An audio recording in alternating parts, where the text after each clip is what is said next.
Hai semua, balik lagi dengan saya Reski. Di video kali ini kita akan belajar tentang use context di dalam React Hook. Jadi apa itu use context di dalam React?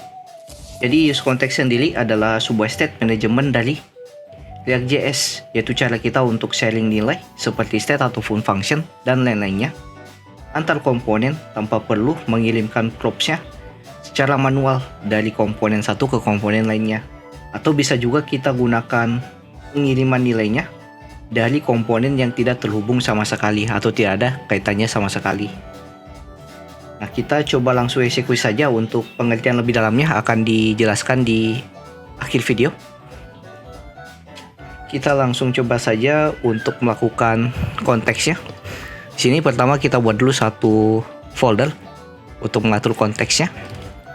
Konteks, di mana konteksnya sendiri ini kita akan buat semua fungsi dari to do-nya seperti state dan juga functionnya kita simpan ke dalam konteksnya, yang nanti dalam konteksnya kita bisa tampilkan state-nya di halaman lain atau di pad lain.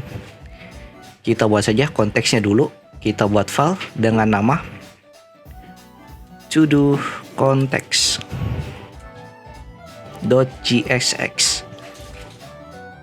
Nah, di dalam to do konteksnya kita lakukan import, yaitu create context untuk pembuatan konteks, dan juga use state karena di sini kita akan butuh state-nya juga.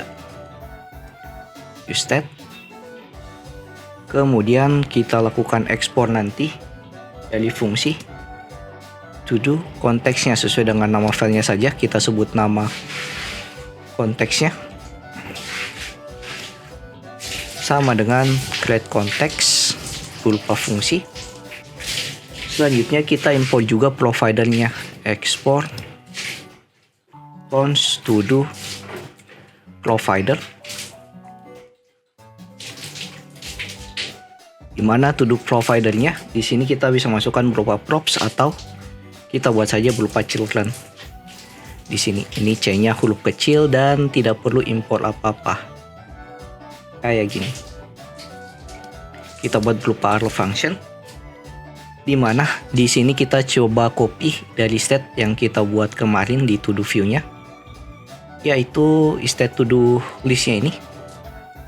Kita bisa lakukan cut masuk ke to do context di sini di dalam fungsinya. Di sini kita masukkan setiap state-nya masuk ke dalam to do provider. Kemudian kita masukkan juga fungsi-fungsi yang kita buat kemarin. Contoh cons add to do untuk pembuatan to do-nya, di mana kita butuh dua parameter, yaitu title dan juga body-nya. Yang mana title dan body-nya kita simpan di dalam to do view-nya, yang nanti kita lempar nilainya. Kita bisa copy lagi di dalam to do view, yaitu fungsinya dari sini sampai ke sini. Kita cut masuk ke dalam sini. Kemudian untuk fungsi change status kita buat juga cons change status untuk mengganti status dari is complete-nya. Sama dengan kita cuma butuh satu parameter ID. Kemudian kita ambil nilainya lagi dari to do view, yaitu untuk update statusnya yang kemarin yang ini. Kita bisa cut masuk ke dalam sini. Atau di sini supaya beda dengan fungsi yang ada di to do view-nya, kita buat namanya change status to do. Selanjutnya kita bisa lakukan return dari fungsi dan juga state yang kita buat di sini, yang nanti bisa kita panggil di dalam to do view-nya. Kita lakukan return, kemudian kita jalankan to do konteksnya yang kita buat tadi di atas dengan provider, dan juga di sini penutupnya kasih provider juga. Kemudian value yang akan kita lempar dari setiap providernya yaitu to do list state yang kita buat tadi, kemudian add to do dan juga change status to do. Nah, di mana dalam nilainya kita ambil berdasarkan children. seperti ini. Nah, ini kenapa kita gunakannya berupa children, karena nanti kita ingin masukkan ke setiap petnya berupa provider. Jadi kita simpannya berupa childrennya di sini. Oke, kita langsung coba pasang. Untuk konteksnya ini kita pasang ke main.jsx ke sini, yaitu kita panggil providernya dulu di bawah sini, import, yaitu to do provider. Selanjutnya kita bakal buat dia jalan di sini, yaitu to do provider, dimana childrennya dari setiap rute providernya ini, dari children yang kita buat tadi di to do konteksnya. Kemudian kita gunakan di to do view-nya dulu sebelum kita gunakan di halaman lain. Nah, pertama kita panggil dulu untuk konteks kita. Kita lakukan import to do context, dan di sini kita deklarasikan konteksnya cons sama dengan, kita panggil juga use context di sini, use context. Kita panggil use konteksnya berdasarkan to do context, dan kita ambil nilai-nilainya yang ada di to do konteksnya, yaitu to do list, kemudian add to do, dan change status to do, sesuai dengan fungsi-fungsi yang kita buat di to do konteks yang di sini, yaitu change status to do, kemudian add to do, dan juga state-nya yaitu to do list yang ini. Nah, di sini kita tinggal olah nilai-nilainya. Nah, untuk add to do, nah ini untuk to do list-nya kayaknya tidak perlu karena sudah di set juga di setiap halamannya di sini, dan juga di use effect-nya.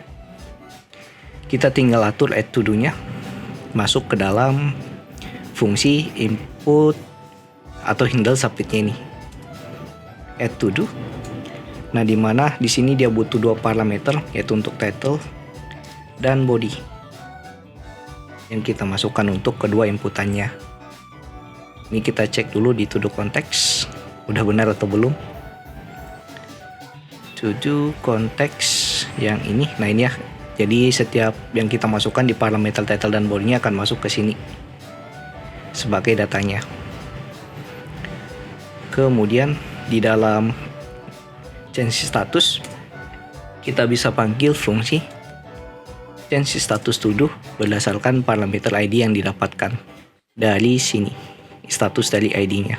Kita coba testing apakah fungsi ini jalan atau tidak di dalam to do view-nya. Kita jalankan dulu aplikasi kita. Seperti biasa, npm run dev. Kita buka, masuk ke to do. Oke, ada yang error di fungsi dari map-nya yang ada to do view. Kita bisa cek lagi dalam codingan. Oke, errornya itu di sini, di dalam to do konteksnya harusnya yang kita lempar berupa objek, di value-nya bukan berupa kurung biasa tapi kurung awal. Kita coba lagi reload. Nah, ini kita dapat nilai-nilainya dan setiap fungsinya juga jalan dari update dan juga add to do-nya. Contoh di sini isoma, istirahat, sholat, makan. Dapat juga nilainya. Selanjutnya yang unik dari konteksnya ini kita bisa jalankan juga di dalam halaman lain. Contoh simpelnya kita coba jalankan di home view. Untuk state-nya dulu yaitu to do list-nya yang kita bisa jalankan di sini. Meskipun di sini antara to do view dan juga home view-nya itu tidak saling terhubung, kita masih bisa dapat state-nya melalui konteksnya yang sudah kita buat. Jadi kita tinggal gunakan saja konteksnya. Caranya kita lakukan import lagi kayak yang di to do view, yaitu kita import fungsi to do context, dan juga kita import use context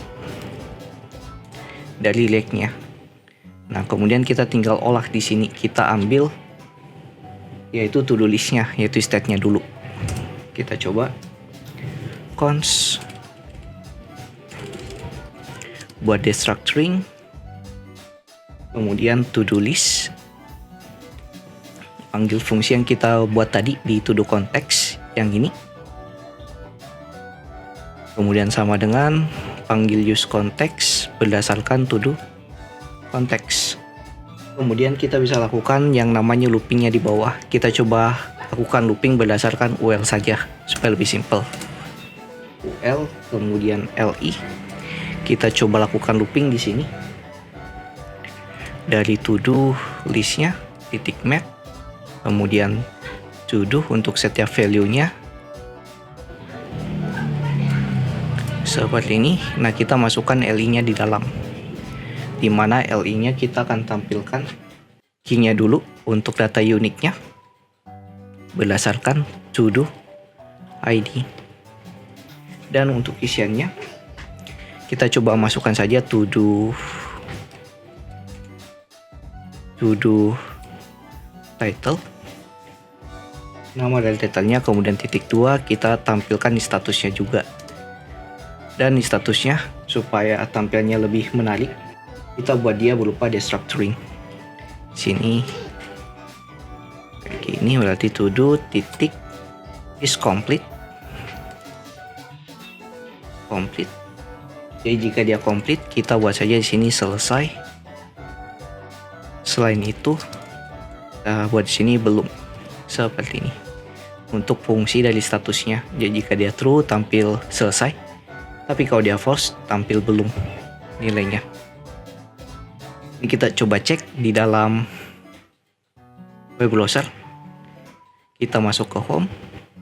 Nah, ini dia dapat state-nya juga, cuman tampilannya yang berbeda. Nah, enaknya dari to do konteks sendiri, kita bisa masukkan lagi satu to do di sini. Contohnya tes 123 dengan body juga sama tes 123. Submit. Kita bisa terima juga nilai dari state-nya ini di dalam home di sini. Meskipun dari kedua komponennya ini tidak saling terhubung satu sama lain antar home dan juga to do view. Nah, untuk penjelasan lebih singkatnya, kegunaannya seperti ini. Jadi, di dalam aplikasi kita yang tadi kita buat, yaitu kita ingin menampilkan state dari to do listnya yang dari home dan juga di to do view, di mana dari kedua komponennya ini itu tidak saling terhubung satu sama lain. Maka dari itu, kita buat yang namanya konteksnya, yaitu sebuah file atau folder di mana di luar dari komponennya, yaitu untuk nge-store state dan juga fungsinya. Yang mana nanti kita bisa buat state dan juga fungsinya di dalam to do konteksnya, yang nanti bisa digunakan di komponen yang kita ingin butuhkan nilainya. Contoh state-nya tadi yang to do list, itu kita tampilkan di home view dan juga to do view. Nah, action-nya kita tampilkan saja di to do view kayak yang tadi, yaitu semua fungsi jadi add to do-nya dan juga update dari to do-nya atau update status dari to do-nya. Jadi kegunaan to do konteks ini bagaimana caranya kita memanage state kita supaya bisa digunakan dari komponen yang tidak saling terhubung satu sama lain, dan juga komponen yang mungkin memiliki props yang lumayan dalam atau deep komponen, di mana kita harus lakukan props untuk masuk ke dalam komponen tersebut atau melempar nilainya di dalam komponen tersebut. Nah, dengan konteks kita bisa menggunakannya lebih mudah. Tinggal memanggil konteksnya antara kita ambil state-nya atau fungsinya di dalam komponen yang kita butuhkan pengambilan dari state-nya. Jadi selain dari konteks sebenarnya ada lagi state management selain konteks seperti Redux atau Redux Toolkit dan use Reducer untuk state management dari React.js-nya yang mungkin bakal lebih mudah dibacanya dibanding kita gunakannya konteks, dan bisa dibilang lebih mudah untuk mengatur aplikasi lebih konteksnya kalau menggunakan yang namanya Redux. Oke, mungkin sekian sedikit penjelasan tentang konteks di dalam React Hook. Dan ini adalah video terakhir untuk materi React pemula. Kita akan melanjutkan playlist Smart untuk membangun bagian front end-nya menggunakan React.js. Jadi jika ada yang tanyakan silahkan masuk ke grup Discord yang linknya ada di komen. Jangan lupa like, comment, dan subscribe. See you next video. Have a nice day and bye.